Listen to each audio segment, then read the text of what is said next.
अगदी घोषणाबाजी करत मुंबईच्या दिशेने निघालेले आहेत। बघूयात आज दोन्ही वर्धापन दिनांमध्ये एकीकडे उद्धव ठाकरे आणि दुसरीकडे एकनाथ शिंदे आपल्या कार्यकर्त्यांना नेत्यांना काय संबोधित करतात, काय मुद्दे ते मांडतात।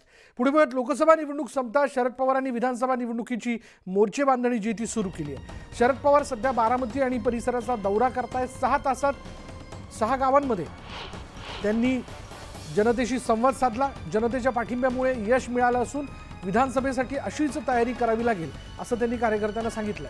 राज्य हातात घ्यायचं असेल तर येत्या 2 ते 3 महिन्यात जोमानं कामाला लागायला हवं अशा सूचना त्यांनी कार्यकर्त्यांना दिल्या। दरम्यान त्यांनी बारामतीच्या निवडणुकीवरही भाष्य करत अजित पवारांवर निशाणा साधला।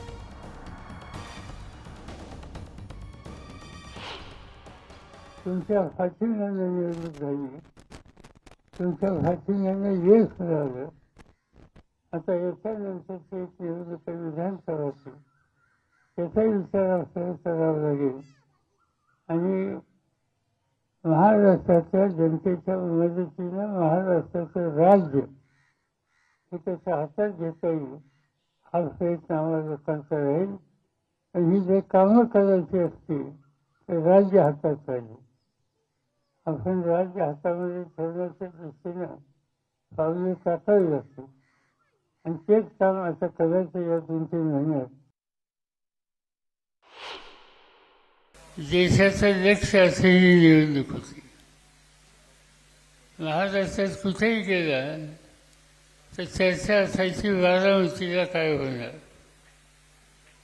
दिल्लीमध्ये गेलो तिथे चर्चा बारामतीची, परदेशात सुद्धा चर्चा बारामतीची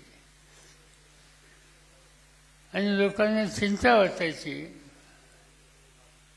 पण ज्यावेळेला मतपेटी मोजली त्यावेळेला बारामतीकडे आपली वहिवाट जिथे आहे त्या वहिवाटीच्या बाहेर जात नाही। शिक्षणाचा दर्जा सुधारावा लागेल आणि आपली नवी पिढी ही वेगवेगळ्या क्षेत्रात पुढे कशी जाईल याची काळजी घ्यावी लागेल आणि ते काम करायचं असेल तर आपल्याला एका विचारानं पुढची पावलं टाकावी लागतील।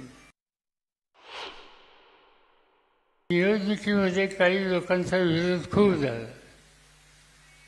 झाला विसरून जायचं, लक्षात ठेवायचं नाही। सुधाचं राजकारण आपण कधी करत नाही। पण एक गोष्ट बारामती तालुक्यात जनतेने सिद्ध केली, नेते गावाचे होते त्यांचं दुकान काही चाललं नाही।